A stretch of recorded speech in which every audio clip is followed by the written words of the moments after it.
What's up, grappling fans? My name's John Evans, and I'm joined once again with my co-host, Charles Sanders. Hey guys, how's it going? Good to be here. It is good to have you, Charles. Thanks. And we are going to be breaking down another Brazilian Jiu-Jitsu tournament match today. And today's match is going to be with, I'm probably going to butcher this name, but it's Zata Toscano, and he is a purple belt from Alliance in New York, and he's very, very good. I believe he just competed in the Jiu-Jitsu Battle 2, so you might know him from there. And he also does a lot of the big tournaments as well, so you may have seen him competing around. But real quick, I just wanted to give a shout out to Elastic Studio right here. Awesome group of guys. They are... I'm looking at it. It's beautiful. It's really convincing. Thank you. Yeah. They are the guys that are providing us with these videos. So please go check out their YouTube channel. They have a lot of good stuff, and I know they've got big plans for the future too. So subscribe to them and check them out. And they've got, if you've noticed, the footage that we've been using has been really, really pretty looking. So, you know, aside from the present company right here. Yeah, you know, it's pretty good footage, really clear. Yeah. So I didn't mean to put you out like that. No. It's cool. Okay. Happens all the time. All right.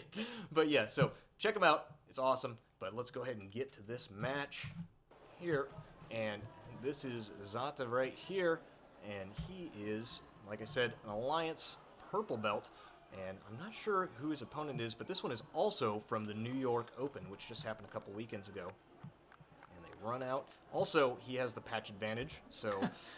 That's a big player in these tournaments. It really is. If you get the patch advantage, you're already up 2 points. Well, that's the way the refs are going. It's true. Wow, and he runs out and, man... That was aggressive. Yeah, very aggressive. Jumps right to close guard, but that is a good way to get close guard. Yeah. And his opponent just pushing right on his face there, but Zata doesn't seem to really care. He's just making his grips, and he's letting his opponent posture, which is typically not what you want to do in close guard. I kind of play a similar guard, though, where I let them posture. It's a little sneaky.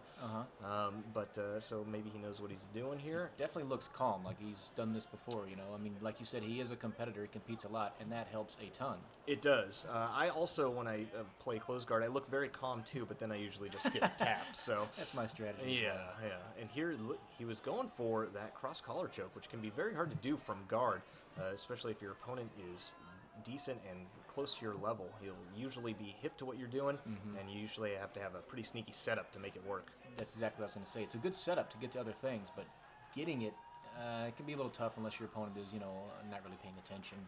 Yeah, I agree completely. And here he opens the guard. His opponent stands, so forcing Zata to open his guard. And there, he's in a world of trouble because Zata's got the loose triangle, and he's trying to cinch up the full triangle, and I think he might have it. There he goes, grabbing that shin. And that is beautiful. And he even cuts that little bit of an angle. So he can underhook his opponent's leg there, which is excellent if it's MMA or self-defense. You don't want them to slam you. You underhook the leg.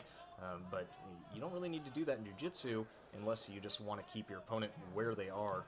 And it appears to be what he's doing. It looks like he's trying to finish pretty hard, but his opponent, I think, has this arm in, which can make it a little bit tough. They can get a little bit of space, and usually you want to transition to the triangle armbar in those cases. But his opponent, I think, heard what I said, and he hit it back there in the omoplata position, which also will give you a little bit more space between the shoulder and your neck, so you can breathe and you don't pass out. Yeah, I wonder if his opponent maybe isn't slipping out slowly, or if Zata can feel that, because he's going back again to that leg, which I think you want to cut. You know, Bill Cooper has always said it's not a tri-straight, it's a triangle.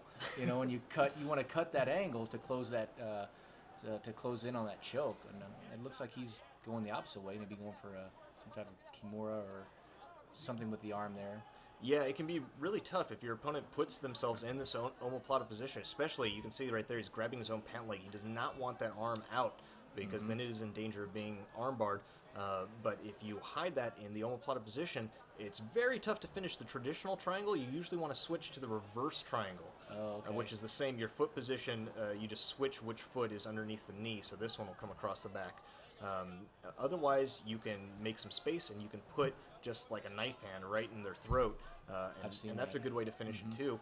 And here, I thought it was a tap too. He gets a sweep. His opponent, now he's got this arm out though.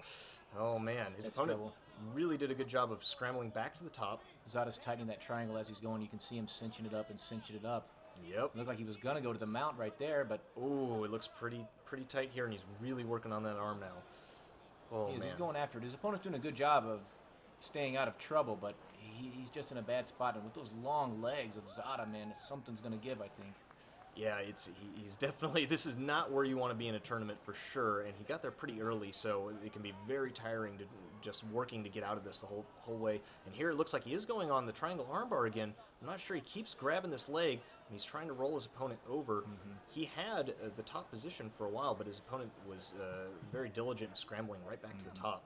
You know, you were talking earlier how he got there really quickly, and I think a lot of times, John, like Zata really shot his hips up to get that triangle, and his opponent was... oh, there he gets the tap. Wow. I couldn't really see if it was a triangle or if it was the arm bar. I mean, the triangle was on so long that it could have just been... It can take its toll. Yeah, I mean, it can just after cut a while. off the blood. Yeah.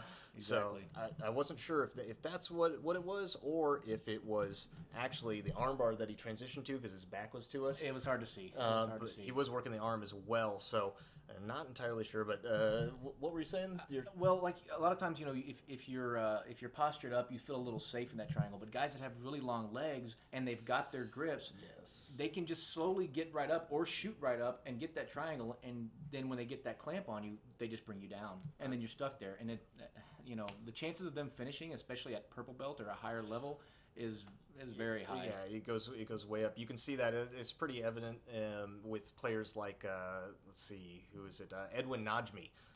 Very lanky guy and very deceptively strong. Also a purple belt from Gracie Baja Northridge under Hamulo, and he will do the same thing. I believe he even did that in the jiu-jitsu battle too. But you can see him do it in most tournaments. He's really good at shooting that triangle, and he will get that. You feel comfortable because you're postured, and he'll get that loose triangle, but then he'll start pulling you in, and you can't get out all of a sudden. Then you're in a full triangle, and it's very true. I think Sean Roberts is pretty good at that too. Excellent. Yeah. Yes. I mean, his guard is sick anyway, but you know, he's just very good at getting that triangle. Yeah, Those long legs, he'll get you right in there. Yeah, and it's not like maybe the most popular move right now. It's not like a berimbolo, you know. So people like I a leg drag tend to like showy, not get they don't give it enough respect sometimes because they figure like, oh well, you see a lot of people escaping triangles, but a triangle choke, when it's on. It's just like any other submission, so definitely one you have to watch out for. For sure. But like I said, go ahead and check out these guys.